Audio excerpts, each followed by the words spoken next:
కదా ఆయన వెలుగు, ప్రతి మనిషిని ఆయన వెలిగించబోతున్నాడు. ప్రపంచమంతా 3 చిన్న చిన్న తప్పుల వల్ల పెద్ద నష్టం జరగబోతుంది. చిన్న చిన్న తప్పుల వల్ల పెద్ద నష్టం జరుగుతుంది. 3 భాగాలు త్వరగా నేను ముగించడానికి ఇష్టపడతాను.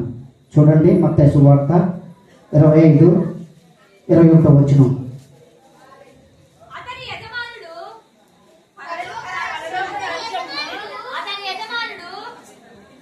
మైక్ తీసుకుని చదవండి. అప్పుడు ఎవరు చదువునా మైక్లో చదవండి. మత్తయి సువార్త 25:21 వచనం. అతని యజమానుడు బలా నమ్మకమైన మంచి దాసుడా, నీవు కొంచెములో నమ్మకంగా ఉంటివి, నిన్ను అనేకమైన వాటి మీద నియమించేదను. నీ యజమానుని సంతోషములో పాలు పొందమని అతనితో చెప్పాను. ప్రార్థన చేసుకున్నాను వాక్యం కొరకు. మహోన్నతుడా, సర్వశక్తిమంతుడైన ప్రభువా, ఈ రాత్రి పిల్లలతో, యవనస్తులతో, కుటుంబంతో మీరు మాట్లాడండి అయ్యా. ఈ ఆశీర్వాదాన్ని దాసించారో అది మా మేలు కొరకు, మా నమ్మకత్వాన్ని బట్టి మీరు చేస్తానంటున్నావు. మేము ఏ నమ్మకం కలిగి ఉన్నామో సమస్తమైన దేవుడు ఈ రాత్రి వినబోతున్న ప్రతి సందేశము ద్వారా ఆశీర్వాదముగా ధైర్యమును, అసహాయమైనటువంటి కార్యమును దూరపరచుకునే సహాయాన్ని చేయమని యేసయ్య నామమున అడుగుతున్నాం తండ్రి, ఆమేన్. అయితే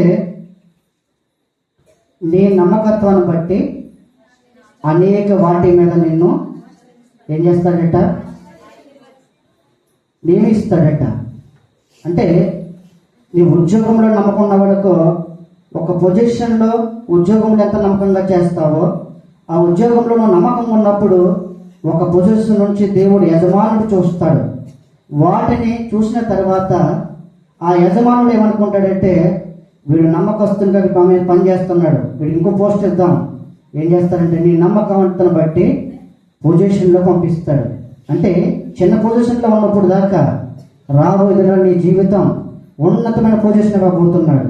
ఎందుకంటే ఒక వ్యక్తి ఒక యజమాని పనిచేస్తున్నప్పుడు నమ్మకత్వాన్ని చూస్తాడని సూటికి వెళ్ళిపోతున్న వాక్యము ద్వారా. అయితే దేవుడు 3 తలాంతులు ఇచ్చాడు. ఎన్ని తలాంతులు అండి? 3 తలాంతులు ఇచ్చాడు. ఒకరికి 1 తలాంతు, రెండో వారికి 2 తలాంతులు, మూడో వారికి ఎన్ని తలాంతులు?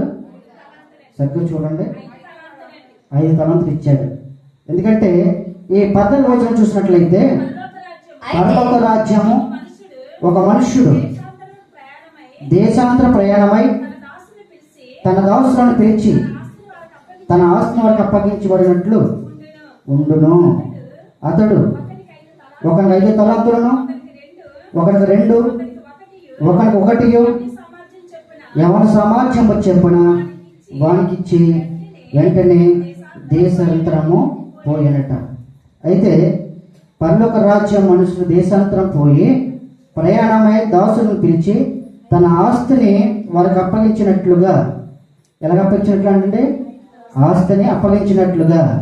నువ్వు ఒక చోట పని చేస్తున్నావు, మనం అక్కడ పని చేసిన చోట ఏమనుకుంటాడంటే దేవుడు, నా కుమార్తె లేక నా కుమారుడు నమ్మకంగా పనిచేస్తున్నాడు, వాటిని ఇచ్చిన తలాంతులు వాడుకుంటున్నాడు, ఉద్యోగంలో ప్రార్థన జీవితాన్ని ఎదుగుపెట్టుకుంటున్నాడు, ఉద్యోగంలో వాక్యాన్ని విడిచిపెట్టట్లేదు, ఉద్యోగానికి వెళ్లే ముందు నన్ను తలాంచుకుంటున్నాడు, నా ద్వారా అనేక కార్యాలు చూడవలసిన వారు చూస్తున్నారు.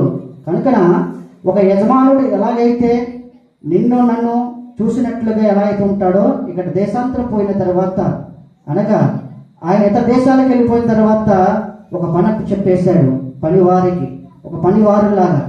అయితే ఎవరి తలంతో వారే కాపాడుకోవాలి, ఎవరి జీవితాన్ని వారే కాపాడుకోవాలి, ఎవరి నమ్మకత్వాన్ని వారే కాపాడుకోవాలి. ఎందుకంటే నీ నమ్మకత్వాన్ని బట్టి దేవుడు ఏం చేస్తాడట? ఆశీర్వదించబోతున్నాడు. ఎంతమంది చేతులు ఒకసారి వెళ్ళి చెప్పండి. దేవుడు నీ నమ్మకత్వాన్ని బట్టి రాత్రి ఎన్నో సందేశాలు ఉన్నాయి. దేవుడి తలంపు ద్వారా రాత్రి మీకు తెలియజేస్తున్నాను. ఎందుకంటే నువ్వు ఎంత నమ్మకం ఉంటావో అనేక వాటి మీద నీకు అధికారాన్ని అనుగ్రహింపజేసే దేవుడు. ఇప్పుడు నువ్వు ఎంత నమ్మకం కలిగి ధైర్యం కలిగి సహాయం చేస్తారని నా దేవుడు నమ్మి నువ్వు తలంతులు వాడుతున్నావో, నువ్వు పాటలు పాడే తలదిచ్చాడు, వాయిద్యాలు వాంచే తలదిచ్చాడు, నీకు వాక్య జ్ఞానం చేసేటువంటి జ్ఞానం కలిగినటువంటి తలంతిచ్చాడు. నువ్వు ఎంత అభిషేకం కలిగి నువ్వు ఇంకా అభిషేకం పొందుకుంటున్నావో అది దేవుడు చూసేటువంటి దేవుడు. నీ నమ్మకాన్ని బట్టి నీకు అభిషేకం ఇస్తాడు, నీ నమ్మకాన్ని బట్టి నీకు ఉద్యోగంలో సహాయం చేస్తాడు, నీ నమ్మకాన్ని బట్టి అనేకులకు దీవెనకరంగా నేను మార్చబోతున్నాడు. నువ్వు ఊహించలేని తలంచలేని కార్యాలు, నువ్వు ఉద్యోగంలో అనేక సమస్యలు ఎదుర్కొంటున్నావు, వ్యాపారంలో నీ కుటుంబ సమస్యలు ఎదుర్కొంటున్నావు, నా దేవుడి రాత్రి అంటున్నాడు నీ నమ్మకాన్ని బట్టి నేను ఉన్నత స్థాయిని ఇవ్వబోతున్నాను. ఎందుకంటే నువ్వెంత నమ్మకం కలిగి ఉంటావో నా దగ్గర, ఒక యజమాని దగ్గర ఉన్నట్లుగా నేను వచ్చేటప్పటికి అంత నమ్మకం కలిగి ఉండాలని నేను కోరుకుంటున్నాడు. 19 అంటాడు కదా, బహుకాలమైన తర్వాత ఆ దాసుడు యజమానుడు వచ్చి వారి యొక్క లెక్క చూసుకుంటాడట. ఈరోజు నేను చెప్పేది ఏంటంటే, నీ యజమానుడిగా నువ్వు పలకరిస్తున్నాడు ఈ రాత్రి, ఆయన లెక్క అప్పచెప్పవలసిన సమయం వస్తుంది. నీ కుమార్తె, నీ బిడ్డ, నీ యజమానుడు, నీవుతో సహా, నీ కుటుంబం, నీకు ఇచ్చిన ఇల్లుతో సహా ఆయన లెక్క అప్పచెప్పాలి. ఆ రోజు రాబోతుంది, మర్చిపోవద్దు. సేవకులుగా మేమైనా సరే దేవునికి లెక్క అప్పచెప్పాలి. ఆయన ఈ భూమి మీద మనల్ని పెట్టింది గల కారణం ఆశీర్వాదం పొందుకుంటూ, దేవుని ప్రార్థన జీవితం గడుపుతూ, వాక్య జ్ఞానంతో గడుపుతూ ఆయన వచ్చేటప్పటికి మళ్ళా తిరిగి రాబోతున్నాడు. ఆయన వచ్చేటప్పటికి నీలో నమ్మకం కనిపించాలి, నీ ఇంటిలో నీ యజమానుడి దగ్గర నమ్మకం కనిపించాలి, నీ బిడ్డల నీ దగ్గర నమ్మకం కనిపించాలి. నీలో ఉన్నటువంటి నమ్మకత్వాన్ని బట్టి ఆయన నేను ఏం చేస్తారట, ఆశీర్వదిస్తానంటున్నాడు. ఎందుకంటే దేవుడు యెషయా గ్రంథము 41:10 చూసినట్లయితే త్వరగా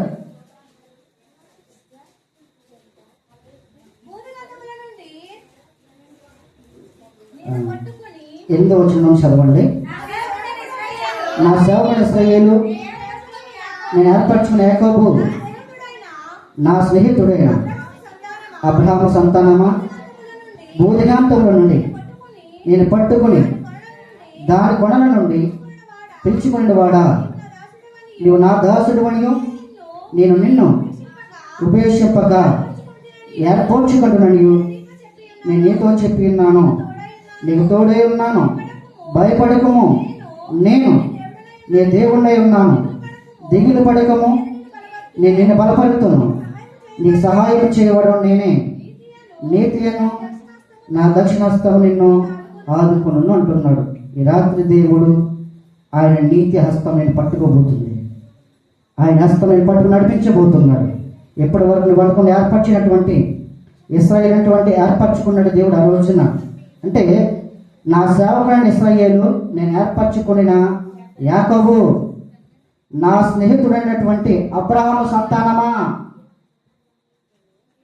ఈ రాత్రి దేవుడు బోధిగంతముల నుండి, నువ్వు పుట్టక దినము నుండి నేను బోధిగంతముల నుండి పట్టుకుని ఉన్నాను, నీ కుటుంబాన్ని పట్టుకుని ఉన్నాను, నీ ఒంటరితనాన్ని పట్టుకుని ఉన్నాను, నీ రహస్యములో నువ్వు చూస్తున్నటువంటి ప్రతిదీ కూడా ప్రార్థన పట్టుకుని ఉన్నాను అంటున్నాడు ఈ రాత్రి. దాని కోణల నుండి పిలుచుకుని వాడా, నాలుగు మూలలు ఎక్కడైతే నువ్వు ప్రార్థన చేసావో అది దేవుడు ఆలకించాడు, కన్నీటిని చూశాడు, వేదన చూశాడు.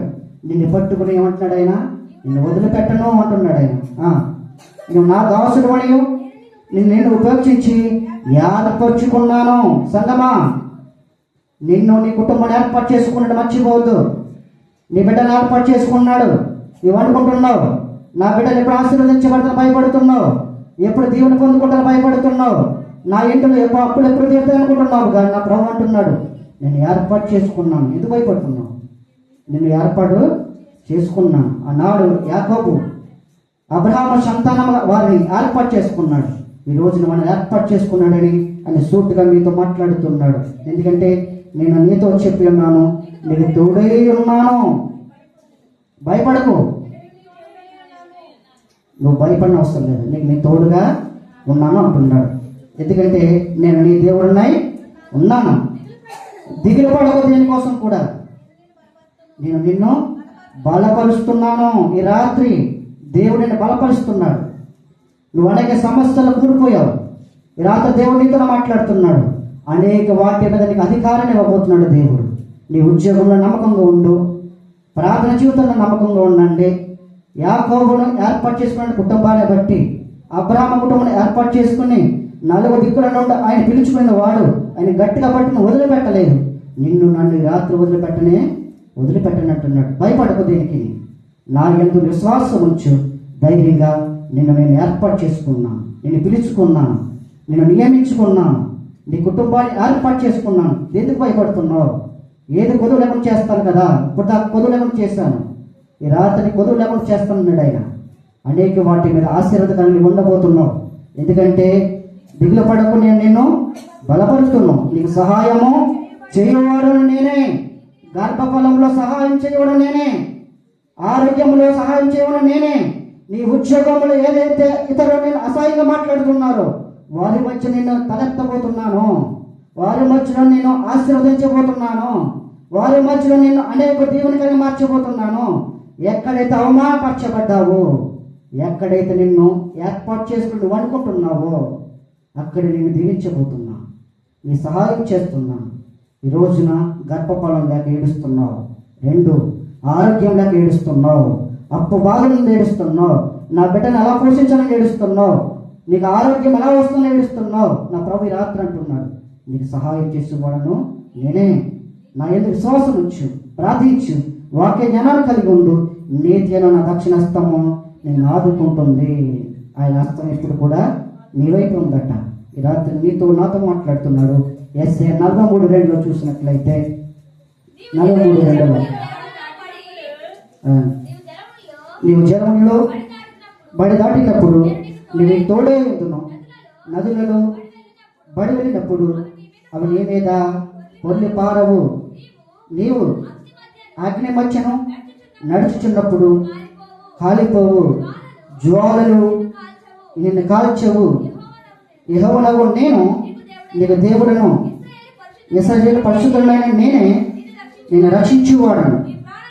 నీ ప్రాణరక్షణ క్రయముగా ఐగుప్తును వచ్చి ఉన్నాను, నీకు బదులుగా గోసును శాపాను ఇచ్చి ఉన్నాను. మొదటి వచనంలో అయితే యాకోబు నేను సృష్టించిన వాడు యెహోవా, ఇశ్రాయేలు నేను నిర్మించిన వాడు ఇలా సెలవిస్తున్నాడు, నేను విమోచించి ఉన్నాను, భయపడకము, పేరు పెట్టి నేను పిలిచి ఉన్నాను, నీవు నా సొత్తు. ఈ రాత్రి ఆయన సొత్తు నువ్వు పేరు పెట్టి పిలుచుకున్నాడు. ఎందుకు భయపడుతున్నావు? యాకోబుతో చెప్తున్నాడు, అయ్యా నేను సృష్టించింది నేనే, నేను ఏర్పాటు చేసింది నేనే, తల్లి గర్భంలో ఏర్పాటు చేస్తాను. నువ్వు ఎలా ఉండాలో, ఏ రూపం రావాలో, ఏ విధంగా నీ స్థితిని మార్చాలో, ఎలా నీ తల్లి కన్నీటిగా ప్రార్థన చేసి పొందుకుందో, నిన్ను ఎలాగైతే ఏర్పాటు చేసుకున్నానో, బయటకు వచ్చిన తర్వాత ఎలా రావాలో, బిడ్డలు లేక నీ తల్లి ఏడ్చిందేమో, ఏర్పాటు చేసుకున్నాను. నీకు బిడ్డలు లేనప్పుడు ఇచ్చాను, ఏడ్చావు, కన్నీరు కార్చావు. నీ బిడ్డ యజమానుడు మరణ పడకున్నప్పుడు ఏడ్చావు, నేను చూశాను. కానీ నువ్వు ఇంకా దిగులుగా ఉంటున్నావు. ఎందుకు? ఈ రాత్రి నీ దిగులంతా కూడా భయపడినట్లుగా, యాకోబుతో మాట్లాడినట్లుగా మనతో మాట్లాడుతున్నాడు. నిన్ను సృష్టించిన వాడను నేనే, ఇశ్రాయేలు నేను నిర్మించిన వాడను ఎలాగో సెలవిచ్చున్నాడు. తల్లి గర్భములో ఉండగానే దేవుడు నిర్మిస్తాడట. కుమార్తెలు ఇవ్వాల, కుమారులు ఇవ్వాలా? నీకు కవలపల్లిస్తే ఆనందపడతావా? నువ్వు అనుకుంటున్నావు, ఒకరిని అనుకుంటున్నావు. దేవుడు కవల పిల్లలను ఆశించినప్పుడు, నువ్వు అనుకున్న దానికంటే, ఊహించిన దానికంటే నీ మేలు చేయబోతున్నప్పుడు నువ్వు అనుకుంటావు, నా దేవుడు బలమైన కార్యం చేయగలడు. నేను ఒక పాట గుర్తొచ్చింది, బలమైన సూర్యుడా, బలమైన బాలుడా, బలమైన సూర్యుడా, బలమైన బాలుడా, మా శ్రమలలో తోడుగా ఉండి మాతో ఉండువాడా, మా శ్రమలలో తోడుగా ఉండి మాతో ఉండువాడా, మము నడిపించువాడా, మము దీవించువాడా, మము నడిపించువాడా, మము దీవించువాడా, బలమైన సూర్యుడా, బలమైన బాలుడా, బలమైన సూర్యుడా, బలమైన బాలుడా. నిన్నకు శరణం గుర్తు చేశాడు దేవుడు, పాటగా రాయబోతున్నాం. అయితే దేవుడు బలమైన సూర్యుడు, బలమైన బాలుడు. ఈ క్రిస్మస్లో మనం తెలుసుకోవాల్సింది ఏంటంటే, ఆయన నిన్ను పేరు పెట్టి పిలిచి ఉన్నాను. నీవు నా సొత్తు.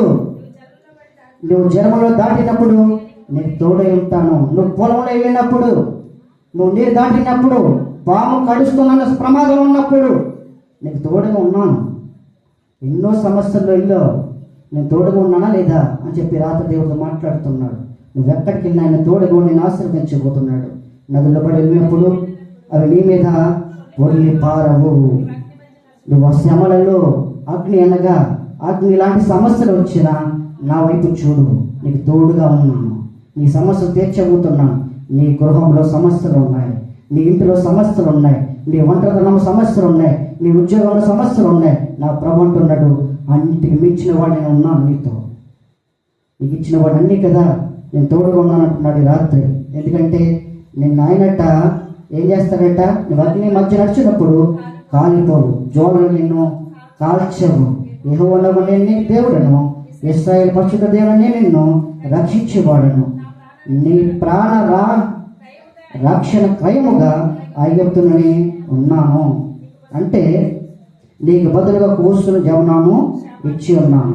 అంటే నీకు క్షేమాన్ని ఇస్తున్నాను. ఎక్కడ అన్ని విధాలుగా తోడుగా ఉన్నాను, ఇక తోడుగా ఉండబోతున్నాను కూడా అని చెప్పి రాత దేవుడు మనతో మాట్లాడబోతున్నాడు. మొదటిగా నీతి అనే దహస్త్రం, ఆయన నీతి అనేటువంటి హస్తం అది తోడుగా ఉందట. నిన్ను బలపరచబోతున్నాడు, ఆదుకోబోతున్నాడు. నువ్వు అనుకున్న దానికంటే నీ కుటుంబంలో సమస్యను తీర్చబోతున్నాడు. 2, నువ్వు జలంలో దాటినప్పుడు నీకు నీ తోడై ఉంటానన్నాడు. సమస్యలకి తోడుగా ఉంటాడట. అలాగే మొదటిగా నమ్మకత్వం ద్వారా ఏ పదం ఉంటుందో తెలుసండి, ఆశీర్వాదం రాసుకోండి. నమ్మకత్వం ద్వారా ఆశీర్వాదం. మొదటిగా ఆధ్యాత్మిక ఆశీర్వాదాలు. ఏం ఆశీర్వాదాలండి? ఆధ్యాత్మిక ఆశీర్వాదం. దేవునితో సన్నిహితము, సంబంధము, ఆయన ప్రేమను అనుభవించడము ద్వారా మరియు పాప క్షమాపణ పొందుకోవడం ద్వారా ఆయన నీకు ఆశీర్వాదాలు ఇవ్వబోతున్నాడు. పాపాన్ని విడిచిపెట్టు, దేవుడికి దగ్గర అవ్వు, ఆయన క్షమాపణ కోరు, దేవుడు అంటున్నాడు ఆశీర్వదించబోతున్నాడు. రెండవదిగా భౌతిక మరియు ఆత్మ సంబంధమైనది అభివృద్ధి. ఏంటంటే భౌతిక మరియు ఆత్మ సంబంధమైన అభివృద్ధి. సామెత 28:20 చూసినట్లయితే విశ్వాసంలో ఉన్నవారట ఆశీర్వాదాలు పొందుకుంటారట. చూడండి త్వరగా సామెత 28:20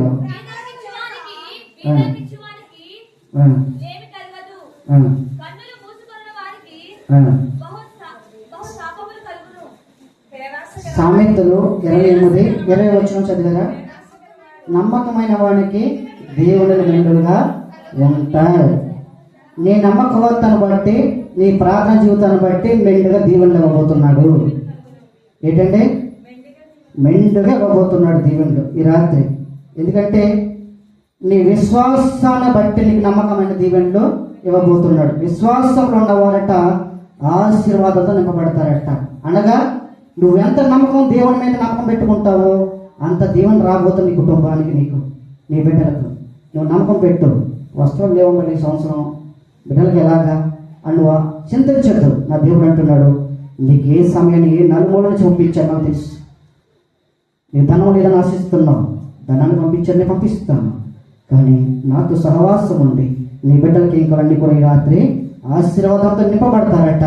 అలాగే మూడవదిగా బాధ్యత మరియు ప్రోత్సాహం.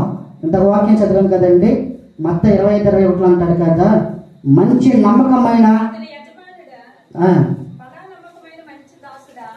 నమ్మకమైన మంచి దాసుడా, ఈ కొంచెములు నమ్మకంగా ఉంటేవి నిన్ను అనేకమైన వాటి మీద నియమిస్తాడు అంటున్నాడు ఆయన. ఈ రాత్రి నీ నమ్మకాన్ని బట్టి ఆయన ఆశీర్వదించబోతున్నాడు. ఇదేంటంటే 21వ వచనంలో మంచి మరియు నమ్మకమైన సేవకుడిగా నేనుంటూ నమ్మకమైన విశ్వాసగా మీరు ఉన్నప్పుడు బలమైనటువంటి పాత్రగా మనల్ని దేవుడు ఏమంటున్నాడంటే గొప్ప బాధ్యత ఇస్తానంటున్నాడు ఆయన. మీకు బాధ్యత ఇవ్వాలంటే దేవుడు ఆలోచిస్తాడు. ఒక యజమాని ఇంటి దగ్గర మనం ప్రార్థన చేసినప్పుడు ఆయన నీ ఇంటిలో ఒక ఉద్యోగం కోసం ప్రయత్నం చేస్తావు, దేవుడు ఏర్పాటు చేశాడు. అక్కడ యజమాని నేను చూస్తాడు, పక్కన ఉన్నవారిని గమనిస్తాడు. అప్పుడు ప్రభు ఏం చేస్తాడు తెలుసా, నీ నమ్మకతను బట్టి చిన్న పొజిషన్లో ఉన్న నిన్ను ప్రజలందరూ గమనిస్తారు, యజమానుడు గమనిస్తాడు. అబ్బో చాలా నమ్మకంగా ఉన్నాడే అని చెప్పి ఏం చేస్తాడు తెలుసా? ఆ నమ్మకత్వాన్ని బట్టి ఇంకా పొజిషన్ పెంచడానికి, ఆయన ఉన్నతమైన స్థితి ఇవ్వడానికి దేవుడు నువ్వు నమ్మకత్వాన్ని బట్టి, నువ్వు చేస్తున్న నమ్మకాన్ని బట్టి, పనిచేస్తున్న చోట, ఉద్యోగం చోట, పొలం చోట ఎంత నమ్మకం కలిగి ఉంటావో, పొలం అనగా సంఘము లేక నీ సొంత పని, దేవుడిచ్చేటువంటి ప్రతి పనిలో మన నమ్మకంగా ఉండాలి. సేవకుడు నేను నమ్మకంగా ఉండాలి.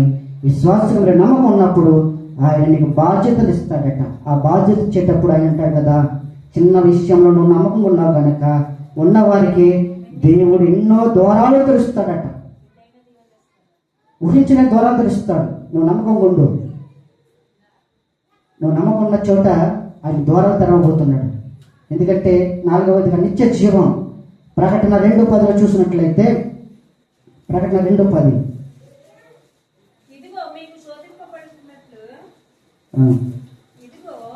ప్రకటన 2:10 ఇదిగో మీరు శోధింపబడినట్లు అపవాది మీలో కొందరని చెర్ల వేయకపోవచ్చున్నాడు. 10 దినములు శ్రమ కలుగును, మరణము నమ్మకం ఉండము, నేను జీవకిరీటాన్ని ఇస్తాను అంటున్నాడు. అంటే స్వర్ణాలన్నటువంటి సంఘానికి తెలియజేస్తున్నాడు, సంఘమా ఈ రాత్రి నువ్వు నమ్మకంగా ఉండు, ఆయన రాకడికి వచ్చే వరకు జీవకిరీటాన్ని ఇవ్వబోతున్నాడు. ఎందుకంటే దేవుని నమ్మకత్వం బట్టి మనకు ఆశీర్వాదము వస్తుందట. 2 తిమోతి 2:13 చూసినట్లయితే త్వరగా వెళ్ళడానికి 2 తిమోతి 2:13 ఏమండి? మన నమ్మదగిన వారమైనను ఆయన నమ్మదగిన వాడుగా ఉండును, ఆయన స్వభావమునకు నిర్మూలముగా విరోధముగా ఏదియో చేయలేదట. అంటే మనం నమ్మకస్తులుగా లేకున్నప్పటికీ ఆయన నమ్మకస్తుడట. ఏం చేస్తాడటండి? మన నమ్మకస్తులము కానప్పటికీ దేవుడు నమ్మకస్తుడట. 1 యోహాను 1:9 చూసినట్లయితే, 1 యోహాను 1:9 త్వరగా మనం ఒప్పుకునేడగా ఆయన నమ్మదగిన వాడును నీతిమంతుడు గనుక ఆయన పాపమును క్షమించి సమస్త దుర్నీతి నుండి మనలను పవిత్రులుగా చేస్తాడట. మనం పాపాలు ఒప్పుకుంటే ఆయన మనల్ని క్షమిస్తాడట. మనం చేసిన పాపములు ఒప్పుకోమంటున్నాడు. ఎందుకంటే